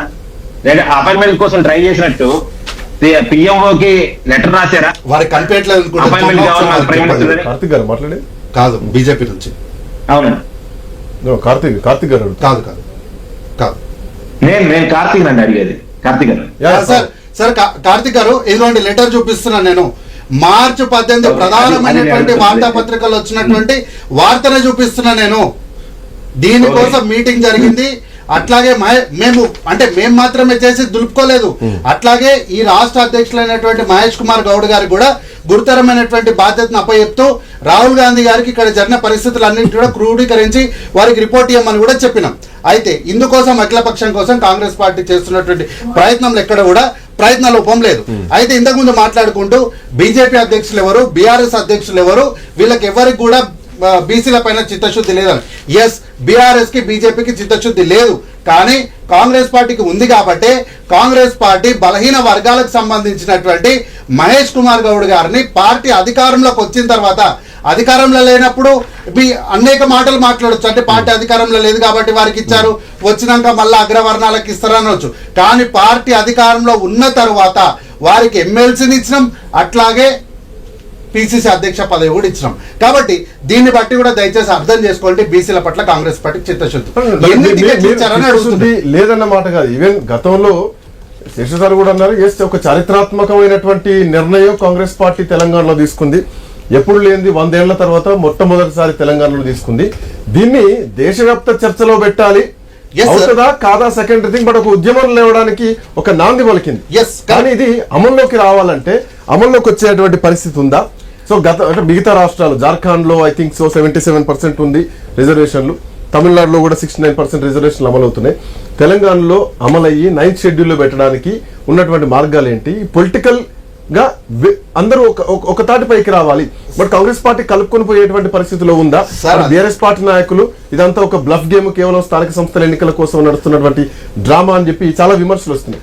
ఇంత చేసిన మీరు ఎందుకు అఖిల పక్షాన్ని తీసుకొని వెళ్ళలేకపోతున్నారు? అదే చెప్తున్నా కదా సార్. ఈ రోజు మా సెప్టెంబర్ 30 తారీఖు లోపు ఈవెన్ మీరు పోయే ఢిల్లీ ధర్నాకు కూడా యూ కెన్ టేక్ దమ్. ఇప్పుడు మీరు వారిని కూడా రమ్మని చెప్తున్నాము, వారు కూడా వస్తే ఇంకా మరీ మంచిది. ఓన్లీ ఎక్స్క్లూజివ్ గా కాంగ్రెస్ పార్టీ వాళ్ళే రావాలని ఎక్కడ చెప్పలేదు కదా. కాంగ్రెస్ పార్టీ ఒక కార్యక్రమం చేస్తుంది, మీరు అందరు పెద్ద మనసుతో రండి, తప్పేముంది. అయితే ఎన్ని టికెట్లు ఇచ్చినారని అడుగుతారు. షేర్లింగంపల్లి సార్, షేర్లింగంపల్లి అనే జనరల్ స్థానం, అందులో ఈ రాష్ట్రంలోనే అత్యంత కాస్ట్లీయెస్ట్ నియోజకవర్గమైనటువంటి షేర్లింగంపల్లి నియోజకవర్గంలో గౌడ సామాజిక వర్గానికి చెందినటువంటి జగదీశ్వర్ గౌడ్ గారికి టికెట్ ఇచ్చినాం మేము. సరే రాజకీయాల్లో గెలిపోవడంలో సహజం, కానీ ఒక బలహీన వర్గాలకు చెందినటువంటి బీసీ బిడ్డకి ఇచ్చినాం. అట్లాగే పటంచెరులో శ్రీనివాస్ గౌడ్ గారికి ఇచ్చినాము. అట్లాగే షాదినగర్ లో చాకలోలు సార్, వాళ్ళు ఈళ్లపల్లి శంకర్ అన్న వాళ్ళు చాకలి కులానికి సంబంధించిన వాళ్ళు, వారిని శాసనసభ్యులుగా చేసి ఈ రోజు ప్రభుత్వ రంగ సంస్థలన్నిటికీ కూడా చైర్మన్ గా ఉన్నారు. మక్తల్ నియోజకవర్గంలో అన్ని అగ్రవర్ణాలే ఉంటాయి.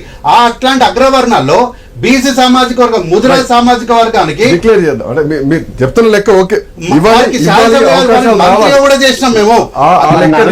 భువనగిరి, ఖమ్మం, ఆ లెక్క తీసుకుంటే ఇప్పటి వరకు దాదాపు 1952 నుంచి ఇప్పటి వరకు 16 సార్లు అసెంబ్లీ ఎన్నికలు ఇప్పటి వరకు 2023 వరకు నేను చెప్పేది ఎంతమంది బీసీలు ఎమ్మెల్యేలు అయ్యారు, ఎంతమంది శాసనసభ్యులు అయ్యారు, తిప్పి కొడితే నాకు తెలిసి 10-15% మించి ఉండదు సార్. గతంలో 1947 ఏం జరిగిందో మనకొద్దు.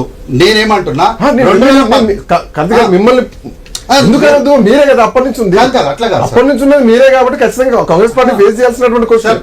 1947 లో ఉన్నటువంటి పరిస్థితులు ఏంటి అనేది మనం ప్రత్యక్షంగా లేము, కానీ 2014 నుంచి అయితే మనందరం కూడా ప్రత్యక్ష రాజకీయాల్లో ఈ సమాజంలో ప్రత్యక్షంగా ఉండొచ్చు. కానీ ప్రభుత్వాలు, పార్టీలు మార్పులు మంచిది. ఒక చిన్న బ్రేక్ తీసుకుందాం, బ్రేక్ తర్వాత debate will be continue.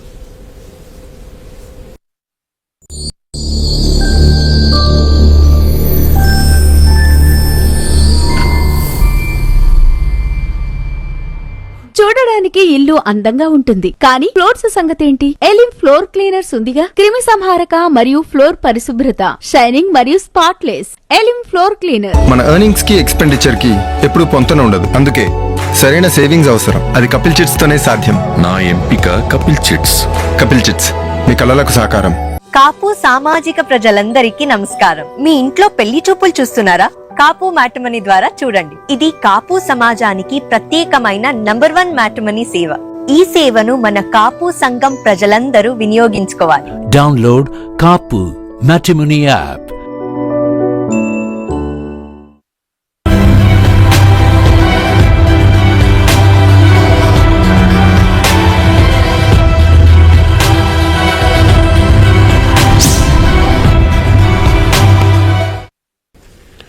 Welcome back to prime time debate. BC reservation bill చట్ట రూపంలోకి వస్తుందా? సో కాంగ్రెస్ పార్టీ చెప్తోంది కేంద్రం పైన యుద్ధం చేస్తాం, కేంద్రంతో పోరాడతాం, ఢిల్లీ జంతర్ మంతర్ దగ్గర దీక్ష చేస్తాం, 3 రోజుల 4 రోజుల ఖచ్చితంగా ఢిల్లీ మెడల్ వంచి రిజర్వేషన్ సాధిస్తాం, అప్పటి వరకు పోరాటం తప్పదంటూ కూడా ఒక అల్టిమేటం జారీ చేసింది. తాడూరు శ్రీనివాస్ గారు, సో మీ కోర్టులోనే బాల్ ఉంది, 9th షెడ్యూల్లో చేర్చాల్సింది మీరే, చట్టం చేయాల్సింది కేంద్రమే. సో ఈరోజు కాంగ్రెస్ పార్టీ తెలంగాణ రాష్ట్రం నుంచి మీ కోర్టులో బాల్ వేసింది, బట్ మీ దగ్గర నుంచి నాయకత్వం చెప్తోంది సుప్రీంకోర్టు గైడ్ లైన్స్ ఉన్నాయి, 50% దాటొద్దని తెలియదా, అట్లా వర్కౌట్ అవుతుంది, న్యాయ సలహాలు తీసుకోవాలని తెలియదా అని మాట్లాడుతున్నారు. సో మిగతా రాష్ట్రాల కంటే అతీతమైన తెలంగాణ కాదు, తెలంగాణ భారతదేశంలో ఒకటే. 9th షెడ్యూల్లో చేర్చే అంశం ఈరోజు కేంద్ర ప్రభుత్వం కోర్టులో ఉంది, ఏం చెప్తున్నారు? 9th షెడ్యూల్ అనేది కాన్స్టిట్యూషన్ లో ఇప్పుడు కేంద్ర ప్రభుత్వంలో బీజేపీ పార్టీ ప్రభుత్వంలోకి వచ్చినాక మాత్రమే తెలిసింది కాంగ్రెస్ పార్టీకి. అంతకుముందు తెలియదండి, వాళ్ళ చేతిలో లేదు, కాన్స్టిట్యూషన్ లో 9th షెడ్యూలే లేదు. ఫస్ట్ వాళ్ళ చరిత్రలో వారు ఎందుకు చేయలేకపోయారో దాన్ని కనీసం ఓబీసీలకు క్షమాపణ చెప్పి మమ్మల్ని నిందించడం మొదలు పెడితే నిజంగా కూడా నేను శభాష్ అంట. రెండోది, ఇక్కడ ఏ రాష్ట్రానికి ఆ రాష్ట్రానికి సామాజిక వర్గాల యొక్క కూర్పు గాని సామాజిక వర్గాలు గాని డిఫరెంట్ గా ఉంటాయి. ఈ రాష్ట్రంలో ఒకలా ఉంటుంది, ఇంకో రాష్ట్రంలో ఇప్పుడు అదే రజక వేరే దగ్గర ఎస్సీగా ఉంటది, ఇక్కడ బీసీగా ఉంటది. అయితే ఏ రాష్ట్రానికి ఆ రాష్ట్రానికి చేసుకోవచ్చు అనేది కేంద్ర ప్రభుత్వం, మేము ఇప్పుడు కేంద్ర ప్రభుత్వంలో ఉన్న రీసెంట్ జడ్జిమెంట్స్ అన్ని చెప్తా ఉన్నాయి. సో ఈ వెసులుబాటు కాన్స్టిట్యూషన్ కల్పించిన తర్వాత ఈ రాష్ట్రంలో సామాజిక వర్గాల కూర్పు ఏ రకంగా ఉంది, వారి socio economic and political situation వారు ఏ రకంగా ఉన్నారో వాటి మీద స్టడీ చేయడానికి సంపూర్ణమైన అవకాశం పార్టీకి ఇక్కడ కాంగ్రెస్ ప్రభుత్వానికి ఉంది. ఏ రాష్ట్రం ఆ రాష్ట్రంలో. మరి ఈ రాష్ట్రం ఇంతకుముందు సోదరులు ఎవరో మాట్లాడినారు, మద్రాస్ లో అంబాశంకర్ గారి యొక్క ఏదైతే సర్వే ఉందో దాని ప్రకారం మరి ఇక్కడ చేసినారా, ట్రిపుల్ టెస్ట్ కు నిలబడేటటువంటి సర్వే జరిగిందా, ఇవి జరిగితే డైరెక్ట్ వాళ్ళు జీవో ఇచ్చి ఇంప్లిమెంట్ చేయొచ్చు. రేపు ఎవరైనా కోర్టుకు పోతే కూడా కొట్టేస్తారు. ఇంత సింపుల్ ఉన్నటువంటి దాన్ని రాజకీయం రచ్చ చేసి ఎట్లన్నా చేసి బీజేపీని బదనాం చేయాలి అనే ఒక తుచ్చమైన రాజకీయ కోరికతో ఇవన్నీ జరుగుతా ఉన్నాయి. నేనేమంటున్నానంటే నువ్వు పాటిస్తూ పో, ఆటంకులు ఏమేమి వస్తాయో చూద్దాం. కోట్లల్లో ఏమొస్తుంది, రేపు కేంద్రంలో ఏమొస్తుంది, అవన్నీ వచ్చినప్పుడు మనం వాళ్ళ మీదకి పోతుంది కదా. సో నువ్వు అమలు పరచకుండా ఓన్లీ నేను బంతిని నా దగ్గరకు వచ్చింది తక్కువ నేను అవతల కోట్లు వేసేసిన, ఇక మీరు ఆడూరి ఎట్లా ఆడతారో ఆడూరి నేను చూస్తానంటే ఇది ఏంటండి పొలిటికల్ బ్లేమ్ గేమ్ కాకపోతే ఏంటి చెప్పండి. రెండో విషయం ఆచరణ గురించి ఇంతకుముందు మా సోదరులు మాట్లాడుతా ఉన్నారు. బీసీ వెల్ఫేర్, బీసీకి ఎంత ఖర్చు పెట్టింది, ఇప్పుడు అది బోరింగ్ ఖర్చు చెప్తాను. డెఫినెట్ గా కాంగ్రెస్ ప్రభుత్వం గతంలో 60 ఏళ్లలో చేసింది ఎంత ఓబీసీలకి, ఈ 15 ఏళ్ళు 3rd టర్మ్ ఇప్పుడు ప్రధానమంత్రి గారు ఉన్నారు కదా, ఈ టర్మ్ వరకు మేము ఎంత చేస్తాం అనేది లెక్కలు మీరు డెఫినెట్ గా దీని మీద విలువండి. విశ్వకర్మ యోజనకి ఎంత, ముద్రాలో బీసీలకి ఎంత, ఆ తర్వాత మత్స్యకార సంస్థకి ఎంత, లేదా సంచార జాతులకు ఒక బోర్డు ఉంది, ఆ బోర్డు ద్వారా కేంద్రం ఎంత పెట్టింది, రాష్ట్ర ప్రభుత్వం 0 సంచార జాతులకి, ఎంబీసీలకు 0, ఫెడరేషన్లు 12కి 0, ఇప్పుడు 20,000 కోట్లు కామారెడ్డి డిక్లరేషన్ అది చెప్పరు. అది ఇయ్యమని రాదు. ఫస్ట్ మీ చేతిలో ఏమేమి ఉన్నది, రేవంత్ రెడ్డి గారి చేతిలో ఇమీడియట్ గా కామారెడ్డిలో ఇచ్చిన మాట 20,000 కోట్లు సంవత్సరానికి ఇస్తామన్నారు. దాంట్లో కనీసం సగమని ఇయ్యరు బాబు ఇప్పుడన్నా.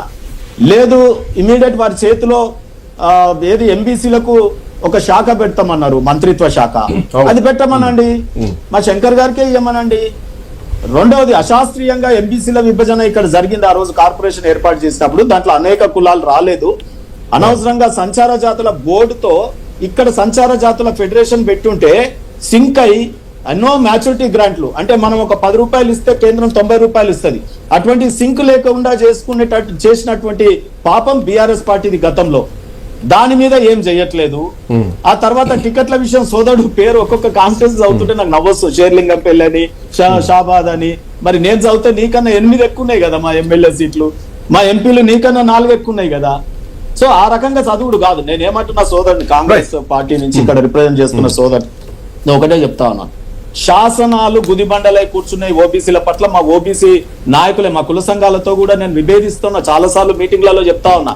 అరే ఇప్పుడు నేను ఒక లాయర్ గా హైకోర్టులో కేసు వేస్తే నా కేసుకి గతంలో సుప్రీంకోర్టులో జడ్జిమెంట్ ఉంది, నా కేసుకి బలం ఇది, దీన్ని బట్టి ఇవ్వండి జడ్జిమెంట్ అని చూయించుకుంటా గెలిచిన కేసులు పెట్టి.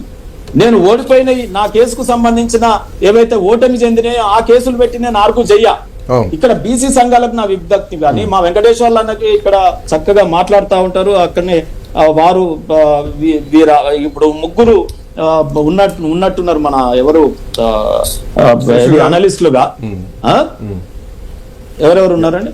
శేషు గారు ఉన్నారు, కార్తిక్ గారు ఉన్నారు, శేషు గారు, కార్తిక్ గారు, వీళ్ళందరూ అనుభవం ఉన్నోళ్ళు. నేను డెఫినెట్ గా విత్ డ్యూ రెస్పెక్ట్ వాళ్ళకి నేను రిక్వెస్ట్ ఏంటంటే, ఈ ఓబీసీల సమస్య వచ్చినప్పుడు మేమే ఆర్గ్యుమెంట్ చేసి, ఇగో ఇప్పుడు రేపు రేవంత్ రెడ్డి 42% రిజర్వేషన్ చేస్తే ఇది కొట్టేస్తారు కోట్ల, ఇగో ఈ జడ్జిమెంట్ ఇందిరాసాని కేసు వ్యతిరేకం ఉంది, ఇగో ఈ దీనికి క్యాపింగ్ ఉంది, ఇవన్నీ మనం ఎందుకు చెప్పాలండి? అవతల వాళ్ళు మన మీద ఇయ్యలేనటువంటి వాళ్ళు ఆర్గ్యుమెంట్ చేయాల్సినటువంటి ఆర్గ్యుమెంట్ ఇది దురదృష్టకరం. రెండోది నేను ఏమంటున్నా అంటే, ఎప్పుడు కూడా మనం పాజిటివ్ సెన్స్ లో మేము రేపు గెలవబోతున్నాం, మేము కోర్టులో ఎట్లా మాట్లాడతామండి లాయర్లుగా, మేము గెలుస్తాం సార్, ఇగో మాకు ఈ జడ్జిమెంట్ ఉంది, సుప్రీం కోర్టులో గిదిచ్చింది, ఈ పంజాబ్ కోర్టులో గిదిచ్చింది, ఢిల్లీ కోర్టులో గిదిచ్చింది, కోర్టుల ప్రస్తావన తెచ్చారు కాబట్టి. Let me complete sir, I didn't complete sir. National party నలుగురు మమ్మల్ని దోషిగా నిలబెట్టారు. మీరు కొంత ఇటువంటి సైంటిఫిక్ చర్చ జరపాలి సార్. ఫేర్ టైం ఇవ్వాలి కదా. మా రైట్లని ఇక్కడ కొట్లాడే పరిస్థితి వస్తుంది ఏంటి మీ దగ్గర కూడా? కొట్లాడే అవకాశం ఇంకా as an advocate, as an OBC leader, as an BJP కేంద్రం అంటున్నారు, ఇప్పటిదాకా నలుగురు దాంట్లో విమర్శల్ని నేను తిప్పి కొట్టాలి కదా. అంటే మీరు అడిగిన దాంట్లోనే చాలా ప్రశ్నలు ఉన్నాయి. బట్ ఉన్న సమయంలో మాట్లాడాలి. ఎస్ ప్లీజ్, మీ పాయింట్ కంటిన్యూ చేయండి. యా ప్లీజ్ సార్, మోడరేటర్ గా మీరు వాలీబాల్ ఆడినట్టు నా కోర్టులో బాల్ వచ్చినప్పుడు మళ్ళీ నేను షాట్ కొట్టాలి కదా, వాళ్ళు కొట్టలేకుండా ఉండేటట్టు. ఏమంటున్నా అంటే ఏదో మూస పద్ధతిలో డిబేట్లు చేసినామా 7 నుంచి 8 అంటే అట్లా కాదండి. అంటే ఒకటి తాడూరు గారు మీకు కంటిన్యూ చేయమని ఆల్రెడీ నేను మీకు చెప్పాను. దగ్గర నేను అట్లనే మాట్లాడతా. ఒక్క నిమిషం ఆగండి, మీరు ఆగండి ఒక్క నిమిషం ఇయ్యండి టైం. నేను కోర్టు కేసులు చెప్తుంటే మీరు అట్లా మధ్యలో డిస్టర్బ్ చేస్తే అదే నా పాయింట్ కూడా అదే. కంటిన్యూ పాయింట్ లేదు, లాగు లేదు సార్, ఆగండి మీరు. నేనేమంటున్నా, ఇక్కడ ఈ రోజు ఓబీసీల పట్ల ఈ రోజు కాన్స్టిట్యూషన్ లో శాసనాలు గుదిబండలై కూర్చున్నాయి. మరి ఏం చేయాలి రాజకీయ పార్టీలు? ఆ చర్చ మనం చేద్దాం. శాసనాలలో ఇక్కడ జరిగిన సర్వే ఏంది, రేపు జరగబోయే సెన్సస్ ఏంది, కేంద్రం ఏం భావిస్తుంది, సెన్సస్ చేసిన తర్వాత దేశవ్యాప్తంగా ఒక జాతీయ పార్టీ, ఒక కేంద్ర ప్రభుత్వం దేశం మొత్తంలో ఓబీసీలకు చట్టసభలలో రిజర్వేషన్లు తీసుకోవాలి అనే నిర్ణయంతో మేము ఆలోచనతో ముందుకు పోతాం. అది మా యొక్క రేపు చేసిన తర్వాత అన్ని రాజకీయ పార్టీలకు షాక్ తగులుతుంది. ఇప్పుడు నేనేమంటున్నా అంటే శాసనాలు గుదిబండలై ఉన్నప్పుడు, చట్టాలు మనకు అనుకూలంగా లేనప్పుడు రాజకీయ పార్టీలు ఏం చేయొచ్చండి? ముఖ్యమంత్రి పదవి మాకు ఇవ్వచ్చు, 27 మంది కేబినెట్ మంత్రులను కేంద్రంలో చేసినాము, ప్రధానమంత్రి ఇచ్చినాము. ఇక్కడ కూడా కేంద్ర కేబినెట్, ఇప్పుడు రాష్ట్ర కేబినెట్ లో ఇమీడియట్ గా ఓబీసీలను సంఖ్య పెంచొచ్చు, జనాభా మందమే పెంచమనండి, మాకు ఎక్కువద్దు. రెండవది ఇక్కడ ఏం చేయొచ్చండి? సంవత్సరానికి 20,000 కోట్లు ఇవ్వచ్చు. ఎంబీసీ మంత్రిత్వ శాఖ కామారెడ్డి డిక్లరేషన్ అది చేయొచ్చు. ఈ చేసినవన్నీ చేసి మేము కూడా శబాష్ అంటాం కదా. ఒక నిమిషం తాడూరు గారు 1 సెకండ్ సార్, ఒక్క క్వశ్చన్ అడగొచ్చా? మీరు కేంద్రంలో ఎంత మంది బీసీలను మంత్రులు చేసిన అన్నారు సార్? ఇప్పుడు మీ చెప్పరాదు సార్, నువ్వు దేంట్లో ఉన్నావు అది చెప్పరాదు. నువ్వు తాగకుండా ఉండి నన్ను తాగకని చెప్పు. ఎంతమంది చేశారని ప్రశ్న సార్, ఎంతమంది చేశారని ప్రశ్న అడిగినా నేను. ఆ ప్రశ్నకు సమాధానం చెప్పలేరు. మీరు ముస్లింలను పూర్తిగా చూపిస్తున్నారు, మమ్మల్ని శాసనసభలో మోసం చేసినారని మీ రాష్ట్ర అధ్యక్షులు మాట్లాడతారు. మీ ఎంపీ గారు ఏమంటారు? మేము ముస్లింలకు వ్యతిరేకం కాదని మీ ఎంపీ గారు అంటారు. అడిగిన ప్రశ్న ఏంది? మీరు ఎంతమందిని చేశారని అడిగినా దానికి ఎందుకు తప్పించుకుంటారు? సింపుల్. మీ దగ్గర సార్ 2 నాయకులు 2 మాటలు మాట్లాడతారు మీ దగ్గర. 2 నాయకులు, ఒకరేమో ముస్లింలకు అనుకూలం అంటారు, ఒకరేమో మమ్మల్ని మోసం చేశారు, మేము ముస్లింలకు వ్యతిరేకం కాదంటారు. నేను అడిగిన ప్రశ్న ఏంటి మిమ్మల్ని? ఒకటే, మీరు సింపుల్ గా ఉన్న వాళ్ళని, వ్యాఖ్యాతల్ని మీ ఇష్టానికి అనేస్తారంటే అట్లా కాదు కదా. మిమ్మల్ని అనే ప్రశ్న ఏంది? మీరు ఎంపీలను ఎంతమంది చేశారు? ఐ న్యూస్ లో పెట్టిన చర్చలు ఏ ఛానల్ లో పెట్టలేదు సార్, ఎక్కడ కూడా మూకీగా పెట్టలేదు. ఐ న్యూస్ లో చర్చ ఎప్పుడు కూడా, చర్చ ఎప్పుడు పూర్తిగా జరిగింది. మీరు అడ్వకేట్ తప్పేం లేదు, కానీ జరిగే చర్చను మీరు మూకీగా పెడుతున్నారని మీరు విషయం చెప్పకుండా మాట్లాడతారు. నేనేమంటున్నా కార్తీక్, ఈ రోజు సుధీర్ కమిషన్ 6% నీ వైఎస్ఆర్ రికమెండ్ చేసి పంపిండు. ఆ ఎల్ల కేంద్రం ఒప్పుకోలేదు, కోర్టులు ఒప్పుకోలేదు అంటున్నారు. మరి ఆయన 9th షెడ్యూల్ లేదా? నువ్వు కేంద్రంలో ప్రభుత్వంలో లేవా? నేను అందుకే మిమ్మల్ని ఒక్కటే ప్రశ్న అడిగిన సార్, నేను ఏమనలే. మీరు ఎంతమంది కేంద్ర మంత్రులు చేశారని అడిగిన. Let me complete sir. What my question is, how many cabinet ministers have been given power? Super న్యూమరీలో ఎందుకు చేయొద్దు? ముస్లిమ్స్ కి సూపర్ న్యూమరీలో చేయి. నా బీసీల కోట ఎందుకు తగ్గిస్తావు? అరే మారినా ఇళ్ళనే పెడతావు. మీ ఎంపీ గారు చెప్పిన వార్త అనేది, మీ ఎంపీ గారు చెప్పినారు చూడండి సార్, మీ ఎంపీ గారు చెప్పినారు. మీ ఎంపీ గారు చెప్పింది ఏంది? మీ రాష్ట్ర అధ్యక్షులు చెప్పింది ఏంది? మీ దగ్గర సమన్వయం లేదు, మీకు చిత్తశుద్ధి లేదు. ఒక్క నిమిషం ఆగండి. మీరు ముస్లింస్ అడిగిరు, మళ్ళీ రాష్ట్ర ముఖ్యమంత్రి దగ్గరికి పోతారు. మళ్ళీ ముఖ్యమంత్రి సార్, మీ రాష్ట్ర అధ్యక్షులు నేను నీ సుధీర్ కమిషన్ ఏం చెప్పింది? ఇప్పుడు ముస్లింల దగ్గర నేను నిలబడరాదు సేపు ఆడుకుందాం, ఆట ఆడుకుందాం. ముస్లిం ఆడండి సార్, ఇగో మీ ఎంపీ గారు చెప్పిన మాటనే మాట్లాడుతున్నా. ముస్లిం కులాల బీసీ కోటా ప్రయోజనాలను పొందడానికి బీజేపీ వ్యతిరేకం కాదు. మీ ఎంపీ గారు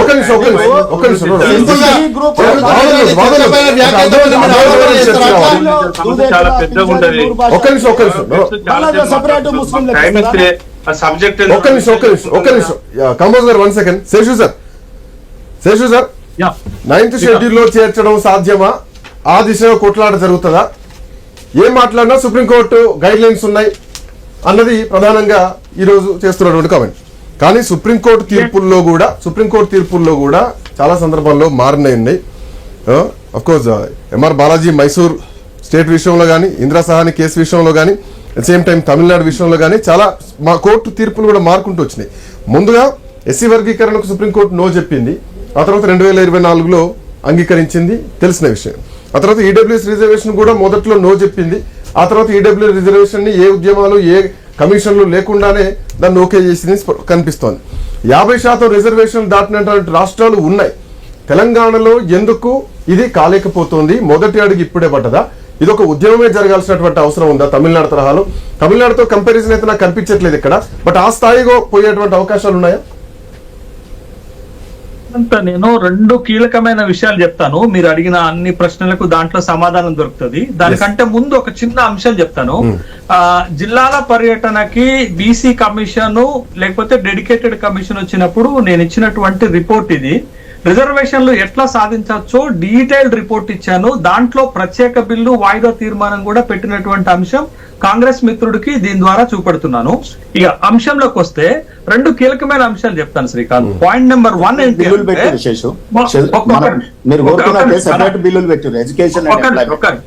ఒక్క నిమిషం అన్న. అయితే నేను చెప్పే కీలకమైన పాయింట్ ఏంటంటే, కేంద్ర రాష్ట్ర ప్రభుత్వాల సమన్వయంతో రిజర్వేషన్లు సాధిస్తాము అనేది తమిళనాడు మనకి ఎగ్జాంపుల్. అక్కడ రాష్ట్ర ప్రభుత్వము ఒక బ్రహ్మాండమైన ప్రపోజల్ పెట్టింది, దానికి కేంద్రం సహకరించింది, ఇద్దరూ కలిసి అక్కడ 69% రిజర్వేషన్ సాధించుకోగలిగారు. బట్ ఇక్కడ తెలంగాణ రాష్ట్ర కాంటెక్స్ట్ కు వచ్చేసరకు తెలంగాణ రాష్ట్రం బిల్లు పెట్టింది, అక్కడ పడేసింది, ప్రయత్నం లేదు.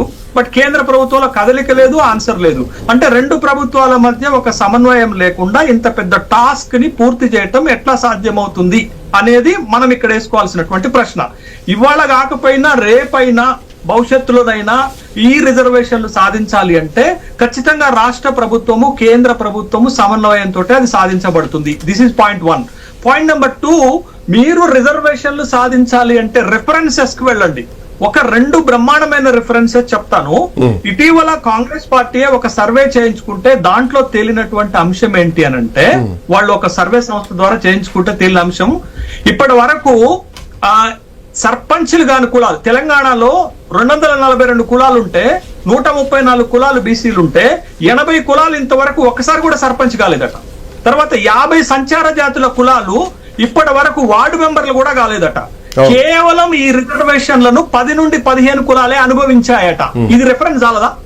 ఈ రిఫరెన్స్ చాలదా? ఇందాక మా తాడు చెప్పింది అంబాశంకర్. ఒక్క నిమిషం డోంట్ డిస్టర్బ్ ప్లీజ్. ఇదే రిఫరెన్స్ తమిళనాడులో అంబాశంకర్ చెప్పింది కూడా అదే. అంబాశంకర్ రిపోర్ట్ లో ఏం చెప్పాడంటే, కేవలం రిజర్వేషన్లు 11 కులాలే అనుభవించాయి కాబట్టి కింది కులాలకు కూడా రిజర్వేషన్లు దక్కాలి అంటే తమిళనాడులో 31% ఉన్న రిజర్వేషన్లు 50% పెంచుతున్నాము. 26.5% రిజర్వేషన్లు బీసీలకు, 3.5% రిజర్వేషన్లు మైనార్టీ బీసీలకు, 13% రిజర్వేషన్లు ఎంబీసీలకు, 7% రిజర్వేషన్లు టీఎన్సీకి అని చెప్పారు. కాబట్టే ఆ వ్యాలిడ్ పాయింట్ మీద వాళ్ళు అక్కడ రిజర్వేషన్ సాధించగలిగారు. ఇది రిఫరెన్స్ 1. రిఫరెన్స్ నెంబర్ 2 ఏంటి తెలుసా అండి? ఇటీవలనే ఇదే తాడూరాన్నకు గుర్తు చేస్తున్నాను నేను.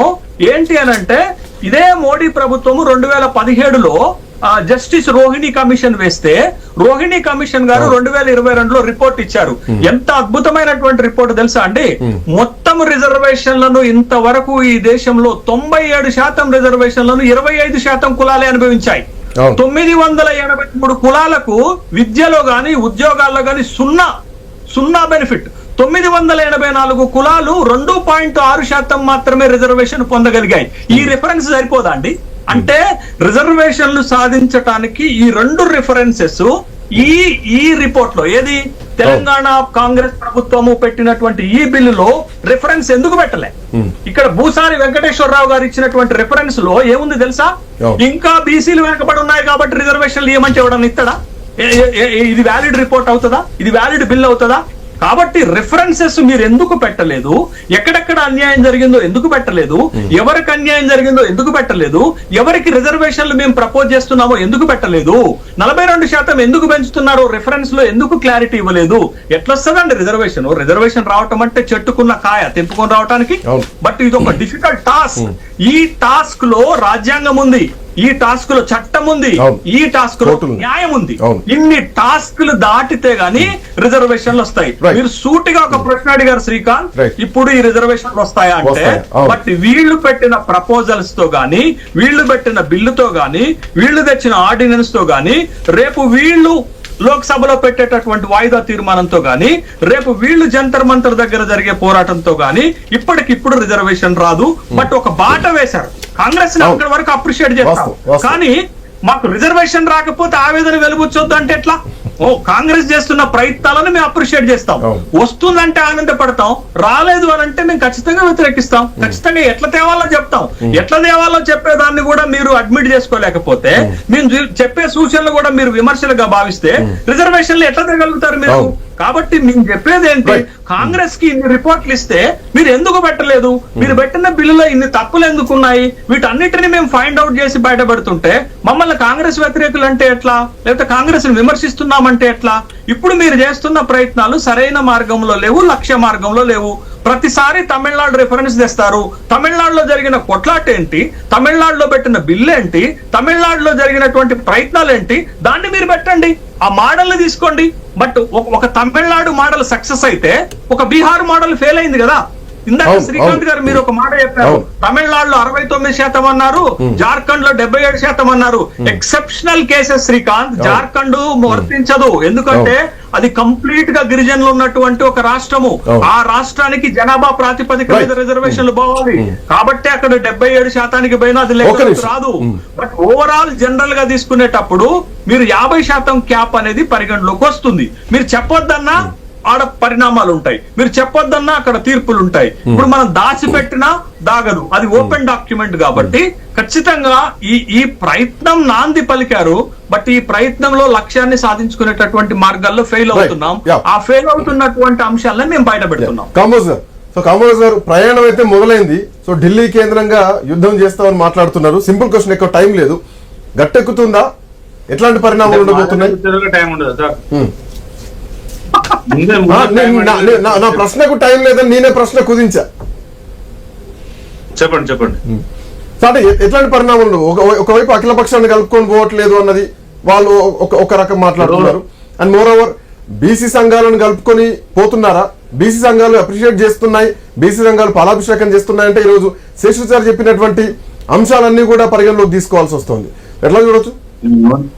నేను ఏమంటానంటే, తెలంగాణలో బీసీ సంఘాలు అనేవి ఫెయిల్ అయినాయి. ఎట్లా ఫెయిల్ అయినాయి అంటే, అసెంబ్లీలో చర్చ ఇప్పుడు 139 కులాలల్లా దాదాపు 12 కులాలకే ఇప్పటిదాకా రిజర్వేషన్ అమలైంది. ఇప్పుడు ఫర్ ఎగ్జాంపుల్ ఉన్న సాకలి, మంగలి, కుమ్మరి, దాదాపుగా కంచరి, వడ్ల ఉపకులాలకు సంబంధించిన, పద్మశాలి ఉపకులాలకు సంబంధించిన ఉపకులాలు ఉన్నాయి. వాళ్ళ డేటా గవర్నమెంట్ దగ్గర లేదు. అసెంబ్లీలో చర్చ పెడితే ఒక డేటా వస్తే ఈ ప్రాతిపాదిక మీద కేంద్ర ప్రభుత్వంతో చర్చలు జరిపి ఇలా 6.5 సంవత్సరాలు మెడ్రాసులో లొల్లి జరుగుతున్నాయి. 93లో వచ్చి 69% ఉట్టిగానే రాలే. ఇవాళ కాంగ్రెస్ పార్టీ మసిమూసి మార్గాలు ఎందుకు అమ్ముతుందంటే, నేను ఏమంటున్నా, ఇప్పుడు ఇవాళ రాష్ట్రపతి ఆమోదం కోసం పంపిర్రు. ఇప్పుడు అసెంబ్లీలోకి వెళ్ళి ఒకవేళ అక్కడ కాకపోతే మీరు న్యాయ సలహాలు తీసుకోవాలి కదా, న్యాయంగా పోరాడాలి కదా, మీరు సుప్రీంకోర్టుకి వెళ్తామని చెప్పాలి కదా.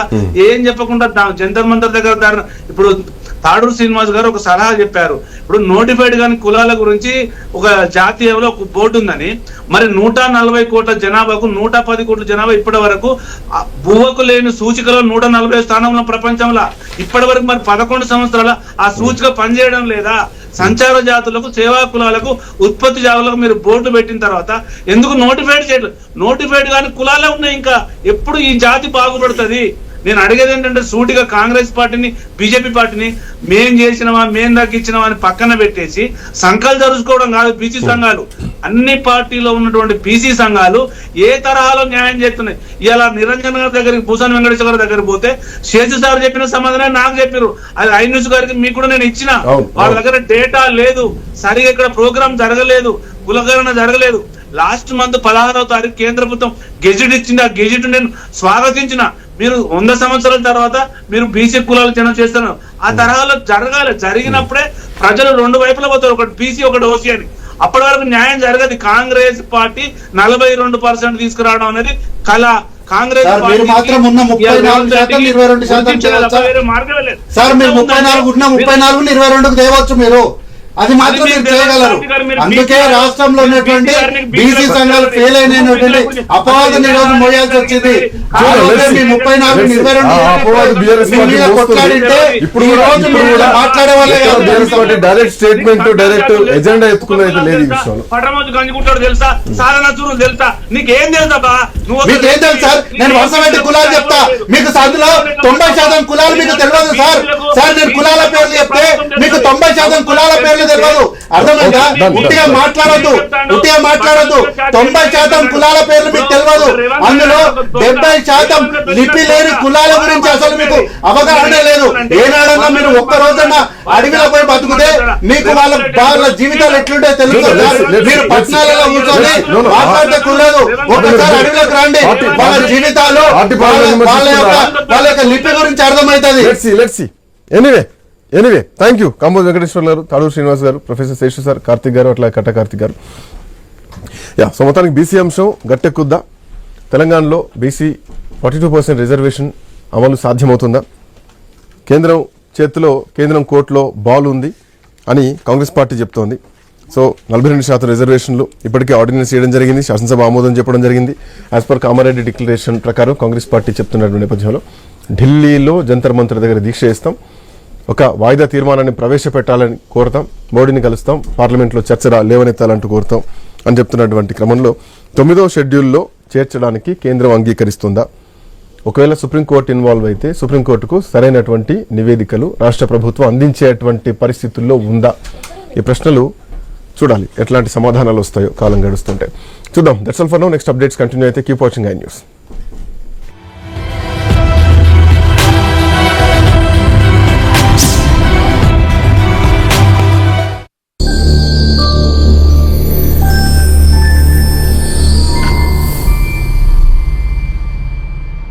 చూడడానికి ఇల్లు అందంగా ఉంటుంది, కానీ ఫ్లోర్స్ సంగతేంటి? ఎలిమ్ ఫ్లోర్ క్లీనర్స్ ఉందిగా. క్రిమి సంహారక మరియు ఫ్లోర్ పరిశుభ్రత, షైనింగ్ మరియు స్పాట్లెస్. Elim floor cleaner.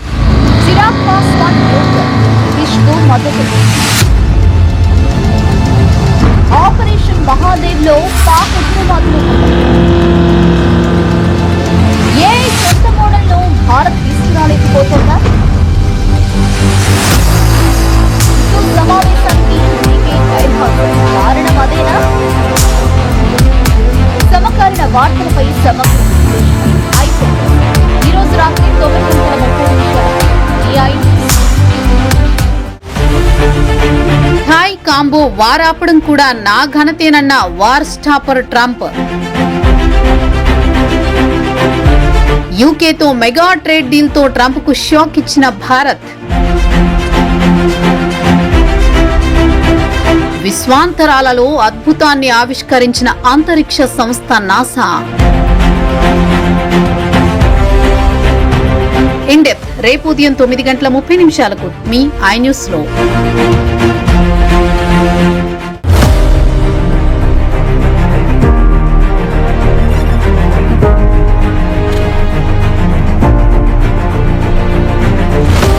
ఏ పార్టీ అధికారంలో ఉన్నా మేము ప్రజాపక్షం. బిగ్ బ్రేకింగ్ న్యూస్ చూస్తున్నాం. వార్తలు సోషల్ మీడియా కంటే ముందుగా మీరు ఐ న్యూస్ లోనే చూస్తారు. బలవంతుడికి డబ్బు, అధికారం అండగా ఉంటాయి, బలహీనుడికి ఐ న్యూస్ కొండంత అండ.